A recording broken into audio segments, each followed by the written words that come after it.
Welcome to Audio Branding, the hidden gem of marketing. Sound plays a more important role in human behavior and our decision-making than you may realize. In this podcast, I'll help you understand the art and science of sound so you can better influence others in business and your life. I'm your host, Jodi Krangle. Let's delve a little deeper.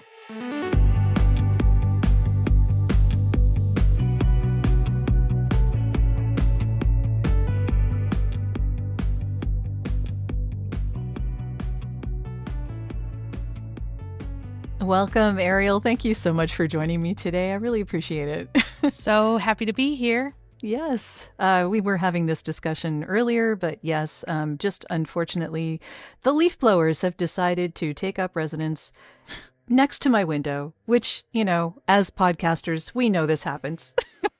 It's a joke at this point. They know, and then they come for you. Yes, it's totally true. Same in voice acting, actually. The minute that you're about to record something for your job, a project, or something like that, someone outside decides to make a lot of noise. So here we are. I hope that your day has been going really well so far. And just wanted to ask you the very first question I always ask everyone on this podcast. And that is if you can tell me a story of an early memory of how sound moved you. Yes, I can tell you that. I loved listening to the radio growing up. I still do, actually. I bet a lot of people start this way. I was not into talk radio or podcasts or anything that would eventually become something like podcasts until 2014 when I graduated from college. But there is a radio station in my hometown called 107.1 The Peak. WXPK is the call sign. And I started listening to it sometime in high school. So it's not my first sound memory for sure, but it's one that really sticks out in my mind. And to this day, I maintain that station can do no wrong. Every single song that they play is the one that you need at that moment. And for some reason, when I was a senior in high school, it always played Sunday, Bloody Sunday by U2, like on Friday afternoons when I needed to rock out after school. And yeah, epic highway entertainment. They knew. They had an inkling of who was listening, probably. Yeah. Good for them. Yeah. My earliest memory of radio is actually listening to what was called 590 CKEY here in Toronto when I was a kid, and 6 or 7 trying to go to sleep. And I could never go to sleep without the radio. Wow. So I needed the radio on. And it was playing oldies, which at the time was like Nat King Cole. Wow. We're talking way oldies. So cool. So I was a weird kid. I was not listening to the stuff that was on the radio for my age group. I was listening to my parents' oldies. So, yeah, but it sticks with you. You're so right. Radio has that way of getting into our psyche and sort of giving us what we need at the moment, which is a really good analogy there. Yeah. Yeah. And I think the excitement for me about radio is the serendipity. A song that I would skip if it came up on my Spotify, I would not skip. I would be more excited about it, even if it were like a mainstream song, one of the classic radio hit plays. If you find it on Spotify and it comes on, you're going to skip it because you can. But if you find it on the radio and you come across it, you recognize it, it's kind of a fun feeling. You can sing along. So I think we give a little bit more leeway to the radio. That is really interesting. Yeah. And I wonder where podcasting comes in with that, because, I mean, obviously the radio made a huge impression on you, but how did podcasting get into your psyche? Yeah. Not till later. The one memory I have of podcasting from before 2014, when I really start my journey, when I really count as having started my journey, is that in college, one of my professors put his lectures up on iTunes University, I think, and it was available as a podcast, and he suggested that we all go download that lesson. I did not, because at the time, it wasn't in my practice to go for a walk and listen to something. I would listen to music, sure, but I wasn't actively doing the things that I do now to purposefully listen to a podcast. So, and I'm sure I'll get into that, but in 2014, when I graduated from college, I moved to Mississippi for a job. And my roommate listened to podcasts all the time on loud in the kitchen, no headphones. And I was like, first annoyed at her, but then I found myself kind of like creeping into the kitchen to hear the end of the story and wanted to find out more. So sheepishly one day I was like, what is that?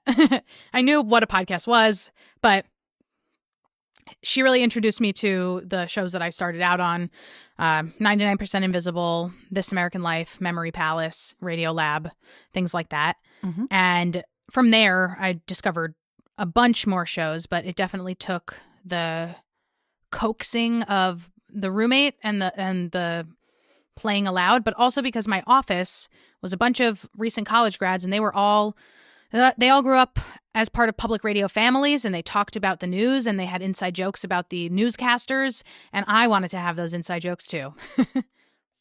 I get it. Yeah. Yeah. Interesting, though. So what were the first podcasts that, the one that led you into the kitchen? I'm curious. I think it was 99% Invisible or Radio Lab. I can't fully recall. So it was the storytelling that drew you? What was it? I think so. Yeah. Yeah. Interesting. Yeah. So do you still go for storytelling podcasts now? Is that I go for everything now. Okay. I definitely like storytelling, but I even like the moth style storytelling where somebody gets up on a stage and tells a 5-minute story on a theme. But more so I like the stories that maybe you'll tell me about a time period in history, but there's a through line throughout the whole thing. I was actually just listening to something that I thought was, I love this show so much. There's a show called Mobituaries. It's Mo Rocca from CBS Sunday Morning. Okay. He's often on the podcast Wait, Don't Tell Me. And he has a podcast called Mobituaries, which is obituaries, but his name is Mo. So he basically eulogizes somebody or something. And the episode I'm listening to is actually from 2019. I listened to it then, and it was one of the best episodes of anything I've ever listened to. It's about Neanderthals, and he eulogizes Neanderthals and where when did we learn about them? How did we first discover them? How do they contribute to how we view humans today?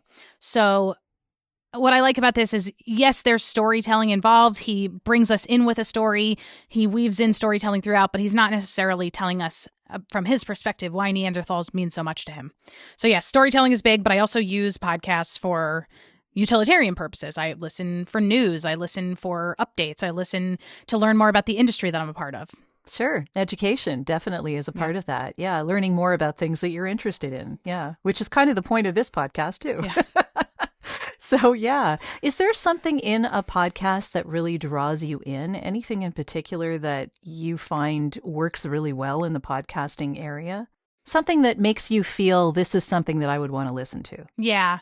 For me personally, I love anything that tells me I find myself drawn to shows that are like, we're going to make something interesting that's not interesting at all. And then they're like, let's talk about broccoli. And then they're like, let's talk about cement. And then the next episode is, let's talk about neon. And I just love that.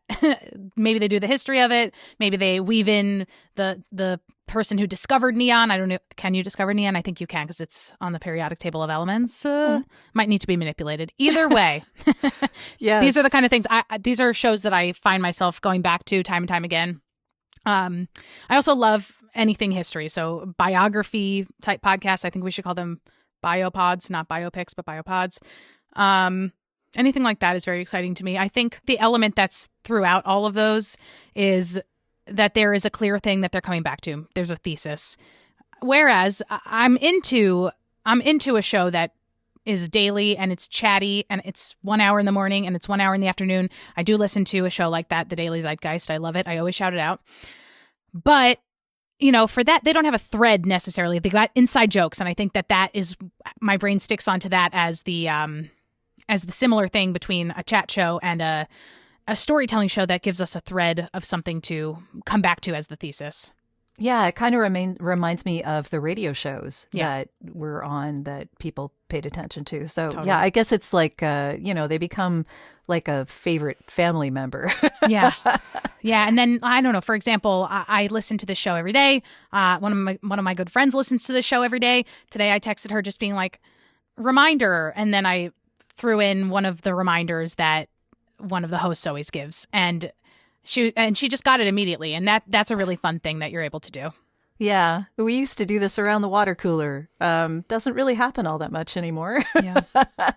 But yeah, there's a lot of interesting developments in podcasting these days that have changed actually since the pandemic. So I actually wanted to ask you about that as well, if you've noticed any differences between before the pandemic and after, because, we've had a lot more time with podcasts now since the pandemic. And I wonder, did you see any change to the podcasts themselves or just to people's listening patterns? There's definitely changes to listening patterns. But I also think listening patterns change all the time because people's commutes change all the time, because people's tolerance for, I don't know, listening only changes all the time, because people have a drive and maybe they're on a long stretch of driving where they're going to be driving for a few weeks. So they're super podcast listeners in November, but not in December.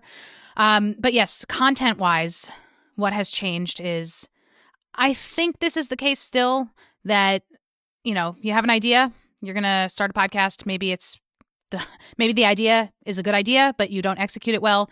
During the pandemic, those shows boomed. A lot of people with a lot of ideas, a lot of people having fun with their friends, a lot of people just wanting to connect virtually and maybe make something out of it, give themselves the challenge of branding it and marketing it and things like that. A lot of great shows came out of that and still exist to this day.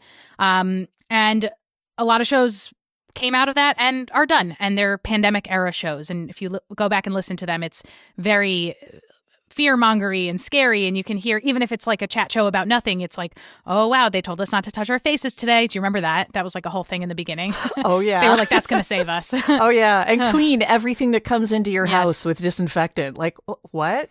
Yeah. And now I do think that people are still making shows without thinking about a marketing plan, but I think that people are a little bit more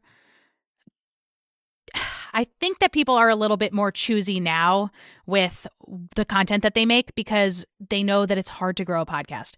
I am on every social media possible, and gosh, it's so many people constantly asking how to start a podcast, and then being coming back a few months later and saying that they stopped because they couldn't grow it, because it's a lot of work. It's a lot of work. And it's okay to make a show for the fun of things, but you can't really have expectations about reaching tens of thousands of listeners every episode.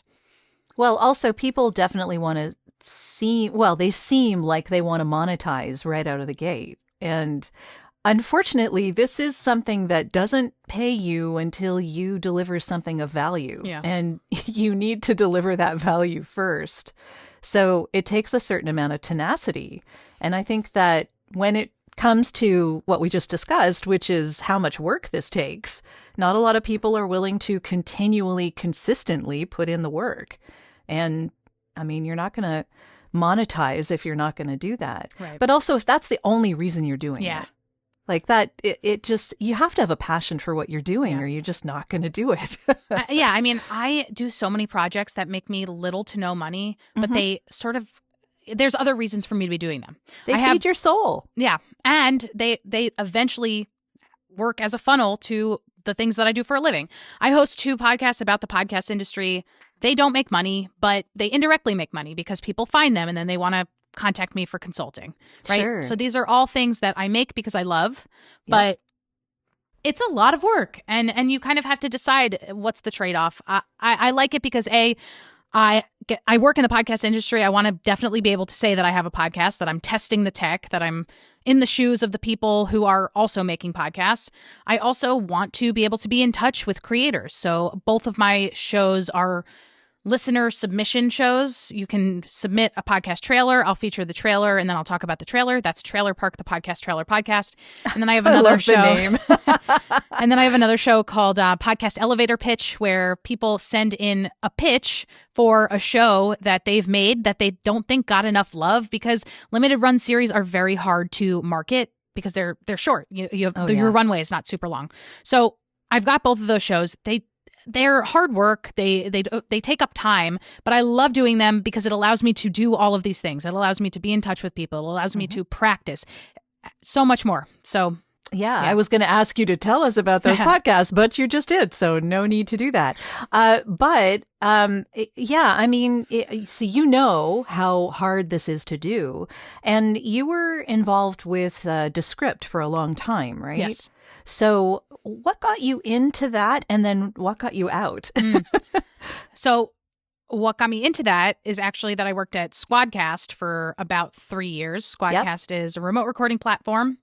And I was like the 7th employee in 2020. And over the next 2 years, we grew to about 13 people. And my role there was community manager. And then I was also doing a lot of work on the content side of things. They had a weekly blog post that would go out. We had a weekly podcast at a point. We had weekly YouTube videos even, where we worked with an outside consultant who, helped us figure out the strategy there. But we needed to publish, we needed to promote, we needed to have a newsletter, all that stuff.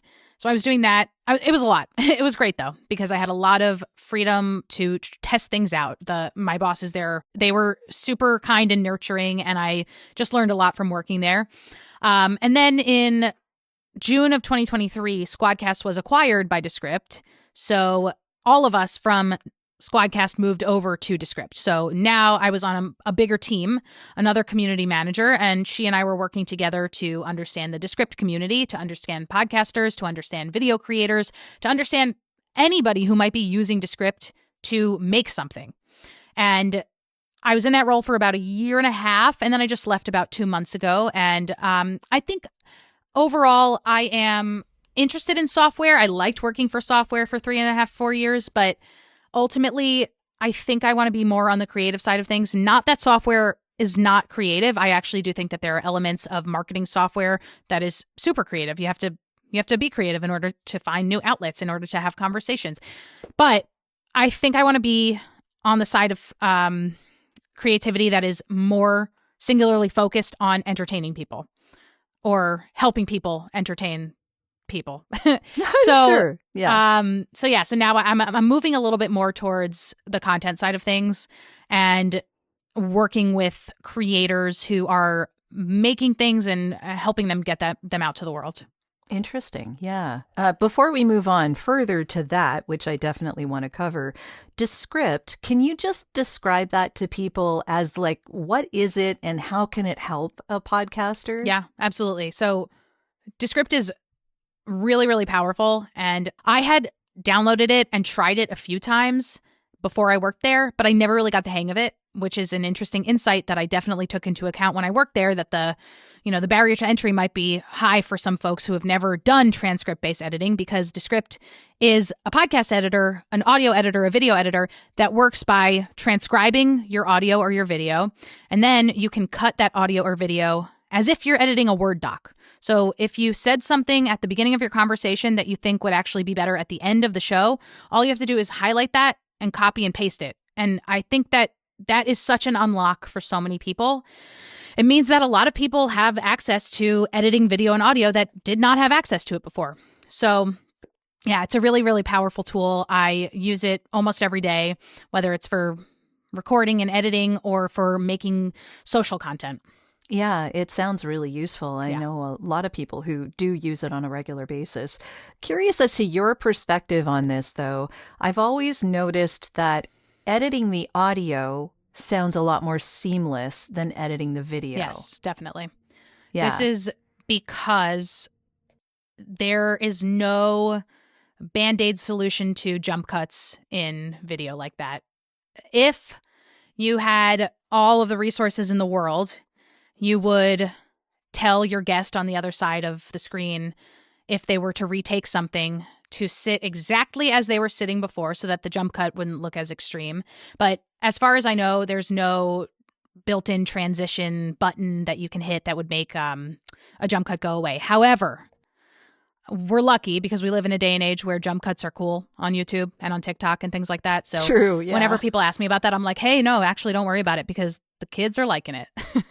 Yeah, I guess if they get used to it, then everyone's getting used to it. Yeah, and as for audio, you can cut out ums, you can cut out people saying the same thing twice, you can cut out if somebody made a joke that they later decided they didn't want to say. You can cut all of that out, and because you can pause and then come back, you can cut out that whole piece of silence, and it'll seem like it wasn't cut out. It'll seem like it never existed in the first place. And you don't have that visual aid to rely on that has me like paused staring deer in the headlights at the camera. True enough, yeah. I guess when you're actually editing in something like Pro Tools or Adobe Audition or stuff like that, you can do an edit from a breath, really, pretty much. You can actually do that from Descript too. I'm sure you could. Yeah. It's pretty cool. I mean, yes, in Pro Tools, you would see the waveform, you would see the breath. In Descript, you can see what's wordless media is what it's called. It looks like a little slash on the screen, and you can highlight that and cut it out, or you can go to the waveform at the bottom of the screen and cut it out that way. Interesting. Okay. I didn't know you could actually do both. Yeah, it's pretty cool. Yeah. I use both. It does. It sounds really useful. Are there any other AI tools that you use on a regular basis for podcasting? I'm just curious as to what you are liking right now. Yeah.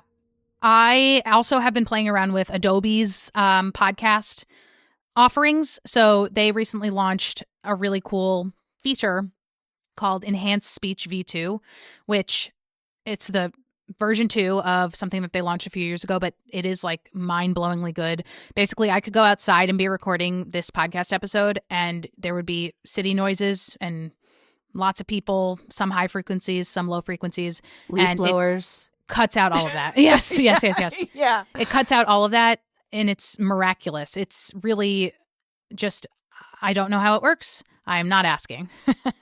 So yes, I'm using that. Other than that, I am using ChatGPT to organize myself. I could be doing it a little bit more, and I don't plan on using it for aiding the creative sides of things, but to script out my workflow, to script out how to outline something. That is something that I would like to get more into. Other than that, I'm not super big on AI tools. I make a lot of audio and videograms in Descript, and of course that's helped by AI, but it's not generative AI. It's just using artificial intelligence to, do a few things here and there. Yeah. Difference between generative AI and AI, I think a lot of people mix them up, but I think on the creative side of things, I plan to stick to AI for the sake of landscaping. If that makes sense. That makes sense. Yeah. Just to organize and stuff like that. What do you think about show notes? Because I know a lot of people use AI for the show notes and don't rely on a human writing that at all. Yeah, I've definitely seen that. Yeah. Is it worth writing the show notes? Do you think people are actually reading these at this point? I think it has a lot to do with the kind of show you have. For example, I have a friend who has a real estate podcast, really not the highest listenership in the world, doesn't need to have the highest listenership in the world, but the people who listen are very into it because it's their industry. They want to hear from the people that my friend is interviewing, and they also want to know about the products that are being advertised on the show. So in order to learn more information, they can go to the links in the show notes, and the calls to action on the show are very clear about that. So in that case, the show notes are read and they are clicked, and you can, of course, use a bit.ly link or a bit.ly URL to make sure that you're capturing how people are finding these links and that your links are actually working. People are actually going to the show notes and checking it out. Mm-hmm. But, I don't know. I have a podcast called Daily Tips that may or may not help you with Arielle and Ned. It is a daily show, 1 to 2 minutes, that we literally just talk about a thing that has helped us in the world, or we have listeners submit tips that have helped them. And it's all about something that may or may not help you. It's fun. We do video and we do audio. For that, the show notes don't really matter. And if we were to use ChatGPT to be like, hey, please make show notes about this one minute episode about like the best way to clean your bathroom, it would be reaching for things, and it would sound really fluffy and lofty. And I just don't think you need it. I think for that kind of episode, 1 to 2 minutes, we want you to tune in. So I think unless there was like a specific tool that we were advertising that cleans the bathroom, I'm good to have a pretty bare bones show notes in that situation. Sure, that makes a lot of sense. For this show, I actually have a human writer, and this is a blog post. This will be a blog post with the player at the top. That's another way to do it. Yeah, so that's, but this is kind of like an educational dig deep into sound kind of kind of thing. Right. So people are learning. Yeah, people are learning, and there are links that they should check out. The people that I interview, that I speak with on the podcast, definitely their links should be clicked, because that's why they're here. But also, I would say that you turning this into a blog post is more than a lot of people do. And you're able to do that because you hire somebody who not only writes it from the lens of being show notes, but also from the lens of being something that lives on your website. So that's really exciting. Yeah. And it serves dual purposes. So and then you can go from there and make it into a LinkedIn post, and then maybe an infographic for Instagram. So many things you can do. One of the podcasts that I host, Trailer Park, the podcast Trailer Podcast, I do a little bit more by way of show notes. I do a paragraph about the trailer that I'm featuring. I do a paragraph about my show. I then do a bunch of links in bullet points, and then I do credits. So again, it's not like I'm not writing out the lessons that you're going to learn from the trailer that I'm featuring. Sure. You can go in and listen for that, but theoretically I could. I just think it's all about where you want to spend your time. That makes a lot of sense. Yeah. Yeah. There's a lot that can go into this. Part of what I like about doing the show notes is that the person that I'm hiring is someone who knows me pretty well. Yeah. So he can speak in my voice, which big. Actually, it really does help with the show, because it lets people in on the thought processes that go behind why we're doing what we're doing. And it sounds like me. So, that's kind of the point. Yeah. Well, that's the end of this episode. Thanks for listening. And if you like what you heard, why not tell a friend about this podcast? It's available in all the usual locations. Until next time.